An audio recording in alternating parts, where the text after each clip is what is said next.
Že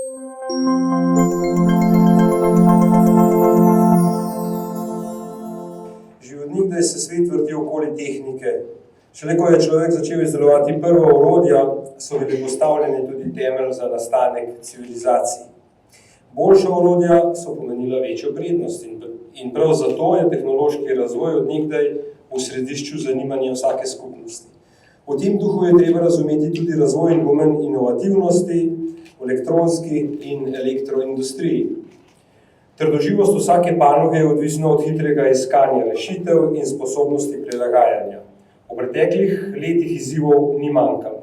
Nismo se še opomogli od COVID krize, ko je že udarila podražitev energentov, težave z dobavo polprevodnikov, pa so še kar ostale. Svoj delež pa so nam prispevale tudi podnebne spremembe. Da lahko neko podjetje ali panoga v celoti pač ne zastane in obstane, temveč se razvija, je potrebno nenehno vlaganje v razvoj in raziskave. In na tem mestu postane inovativnost vseh nas ključna. Vse močnejši konkurenci na globalnem trgu so podjetja prisiljena ponujati edinstvene proizvode. Brez inovativnosti, zagotavljanja konkurenčne prednosti pač ni mogoče.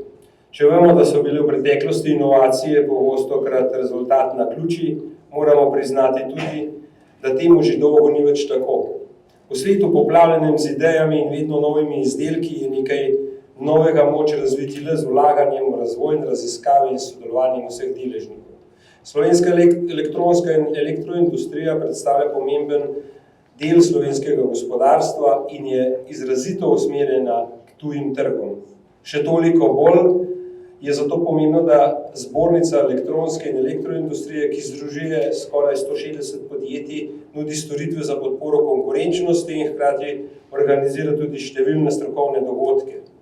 Svet se spreminja hitreje kot kadarkoli.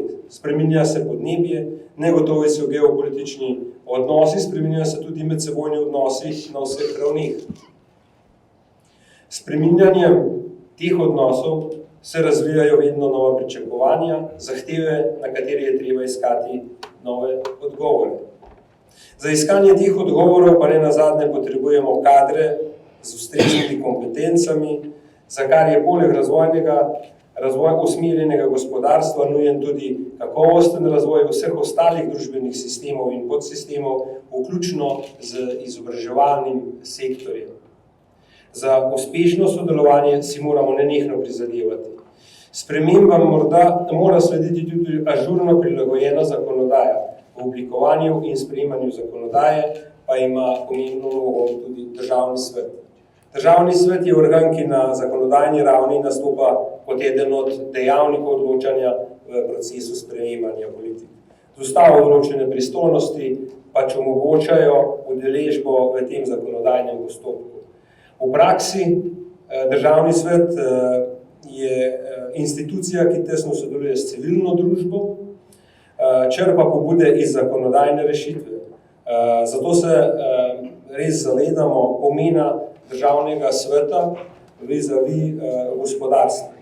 In to je gospodarstvo in potrebe gospodarstva so tiste, ki usmerjajo tudi delo Državnega sveta pri sprejemanju zakonodaje. Dovolite mi, da vam čestitam za vse dosežke, ki ste jih seveda dosegli v vseh teh zares, turbulentnih časih od COVID-a naprej. Se srečujemo s problemi, pa vendarle vodstva podjetij, vodstva združenj so tisti svetilnik, ki nas pač zna popeljati naprej. Hvala lepa.